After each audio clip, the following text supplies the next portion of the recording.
Welcome to this episode of Preaching the Word, a video series on preaching sponsored by the Dunk Tank and the Berman Ministry Center. My name is Dr. Stephen Reasor, and I'm a preacher and author, and I teach preaching at Berman University in Lacombe, Alberta.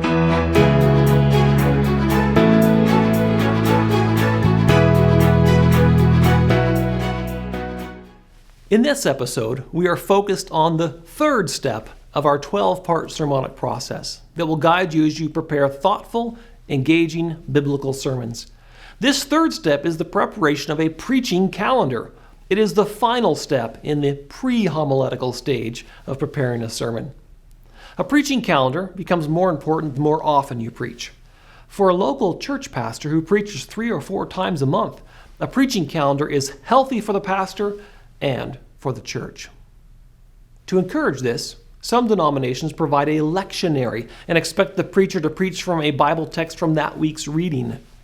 Many pastors meet with their leadership team before the beginning of the year and envision where the church is headed in the coming year.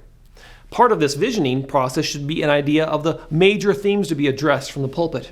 Ideally, this process will include a schedule of all the weekly meetings, including who will preach and what they will preach about. Although it is not always possible to have all of that information from guest speakers, the local preachers should plan ahead.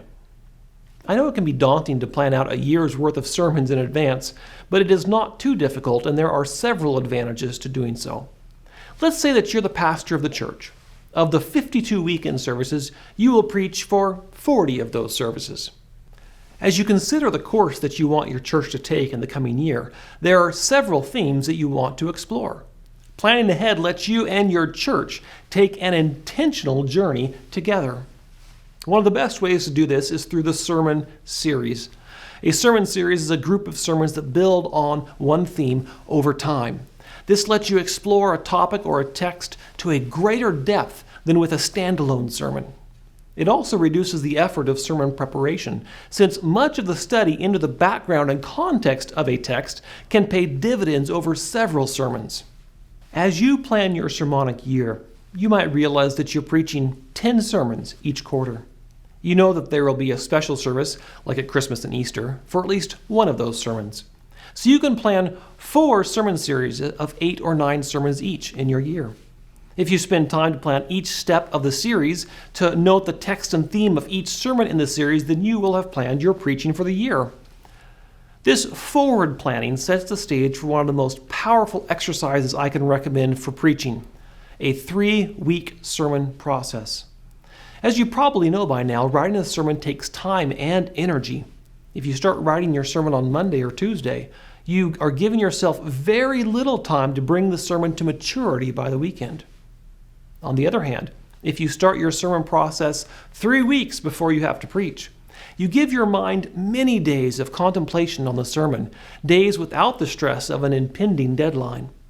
The beautiful thing about our brains is that given a problem, they will work on the problem in the background and then provide insights and solutions at the most surprising times.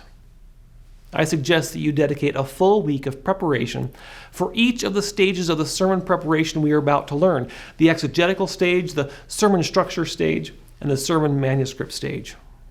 If you preach each week, this means that you'll have 3 sermons on the go at any given time.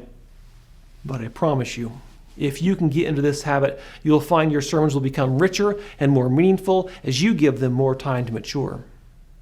Your assignment for this stage is to make a preaching plan that fits your situation. If you only preach once a quarter, plan out what you are preaching next and schedule time to begin your sermon at least 3 weeks ahead of time. If you preach every week, plan out what you are preaching as far into the future as you can. This concludes the pre-homiletical stage of preparation. When you've finished your assignment, join me for the next episode of Preaching the Word, where we begin the exegetical or Bible study stage of our sermon process.